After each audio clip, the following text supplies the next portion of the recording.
আওয়ামী লীগের চিহ্নিত সন্ত্রাসী, চিহ্নিত দল লুণ্ঠনকারী, বাংলাদেশের জনগণের লুণ্ঠনকারী এবং ভূমিদস্যু এবং কোটি কোটি টাকা পাচারকারী শেখ হাসিনার প্রেতাত্মা আজকে গতবার এই ফরিদপুর আসন থেকে বিনা ভোটে নির্বাচিত হয়েছিলেন।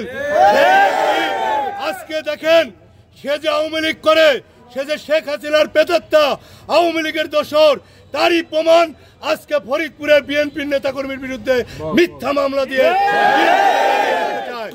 সংগ্রামী বন্ধুগণ, আমরা বিএনপি যারা করি ফরিদপুরে সহ সারা বাংলাদেশে আমরা যেমনি আইনের প্রতি শ্রদ্ধাশীল তেমনি আমাদের নেতৃবৃন্দের প্রতি শ্রদ্ধাশীল।